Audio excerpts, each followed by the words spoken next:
其实我觉得每个角色都是我的一部分，但是每个角色它都有，它怎么说呢？就是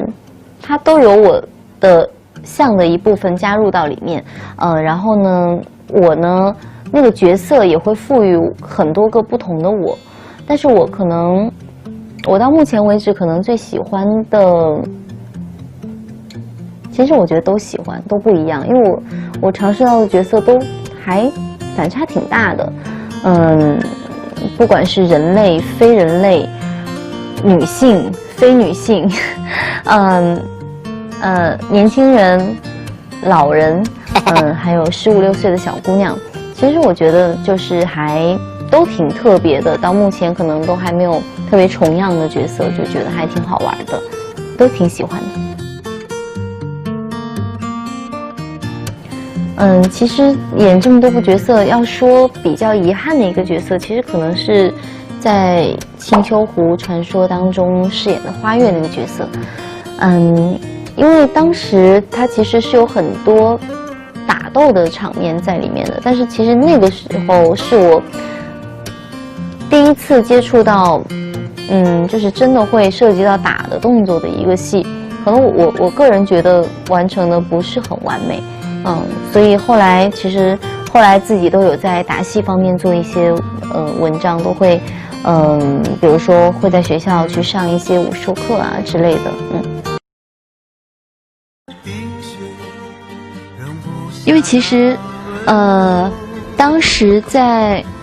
吴心儿筹备的时候，我也正好在公司的一部戏上，我在闺中美人。然后呢，当时服装啊，包括造型，他们都其实是在一个服装间里面。那个时候我去定妆的时候，想了很多办法，就是造型老师想过油头，把头发收一收。那个时候其实我头发也不长嘛，是波波头。然后想说，那或者实在不行，我们就戴头套啊。但是尝试了之后，我觉得都太像女扮男装了，我觉得可能因为你毕竟演的就是一个男生，那我觉得不能给观众女扮男装的感觉。你说你扎起来收进去，大家很明显就看出来了嘛，所以就那个时候已经做好了要剪的准备了，但是到组里剪的那一瞬间，其实还是挺舍不得的，因为特别短，尤其是后面，上面还好啊，上面还能扎起来，但是就是靠后脑这一块，相当于是剃的了那种，就是特别刺儿手的那种，就其实挺心疼的。但是呢，我当时的心里就是，虽然我在哭啊，但是我心里想说，你们不用看我剪就好了。但是我其实有一点点心疼，但是觉得我得这样做。我觉得一些礼节的方面吧，因为我印象当中，我觉得男生就是粗线条可能不是很特别的像女生那么讲究。但是后来我接触下来之后，因为小丁猫这个角色很特别，他其实是一个大少爷嘛，所以他肯定是一个很体面、很讲究的人所以就也需要去观察很多礼节性的东西、细节性的东西。就在某一天。其实我觉得拍摄挺开心的，对，但我觉得可能比较难挨的是，因为当时其实拍吴心二的时候是夏天，我的衣服应该是最厚的，因为我里边得穿一个，它的厚度应该有棉袄那么厚吧，是一个肌肉衣。因为女生的话，毕竟骨架还是小嘛，扮男生还是得宽一点，有那个架子，所以就很厚很厚的一件肌肉衣，然后衣服也很讲究，衬衫、马甲、西装外套，然后还有那个风衣、皮手套、围巾、帽子，就其实挺热的，然后再打戏的话，就真的是，因为打了之后那一瞬间就是。那个血液就有点上头，的确是挺热的，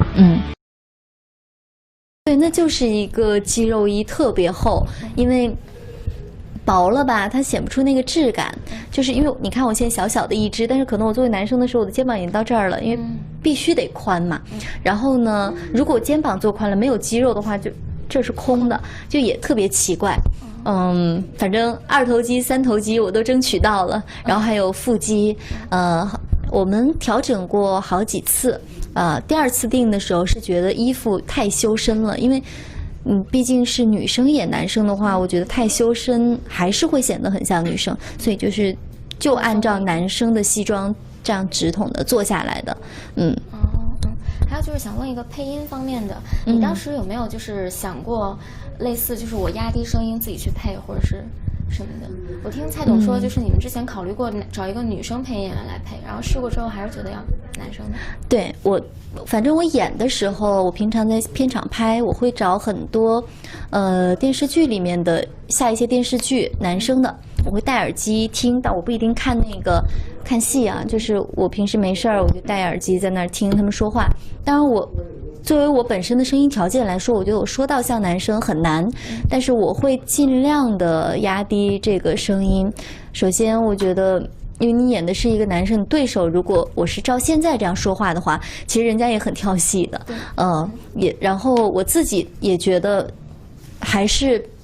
就算是以后配音，我也希望配音老师他肯定是根据你自己的一个情感的表达去配的这样一个。然后后来选配音的时候，当时 Karen 有发给我，他说大家都觉得女生会比较和谐一点，但是觉得男生大家觉得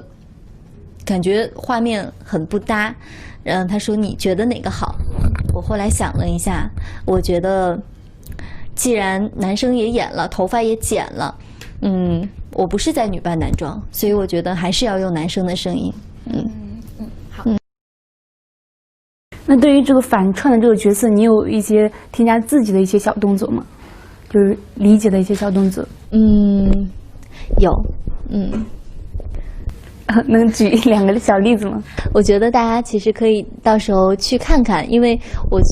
先说一个他的爱吃的东西吧，就是他在戏里面有一个爱好，就是吃一种东西，到时候大家到戏里面去看吧。薄薄的、小小的，很多片，然后很贵，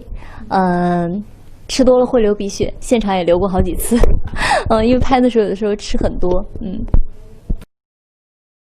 对我来说，青春期的叛逆，可能就是我考学那会儿。考大学那会儿，因为家里人那个时候还不是很支持我来学艺术这一块，但是当时我还是那个是算最叛逆的时候吧，然后就不想让自己后悔到北京自己一个人来待了1个月，考了1个月。那个时候就是觉得节俭，然后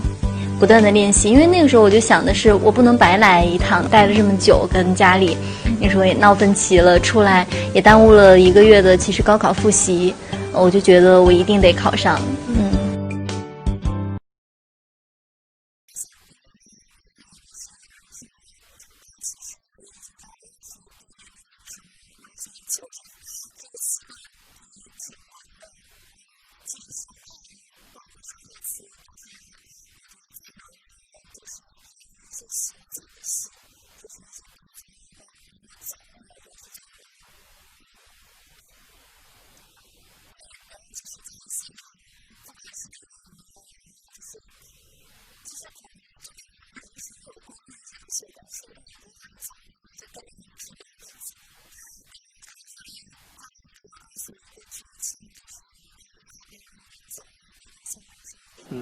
那会不会在片场练得太入戏了，会对那个戏外的你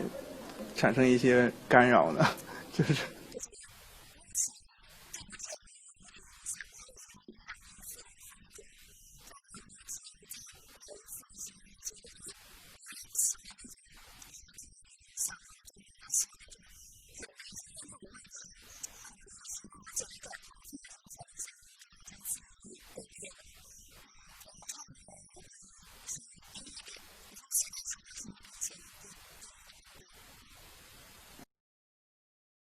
我觉得对我来说，那个时候其实没有想那么多，我只是觉得我不能让自己后悔。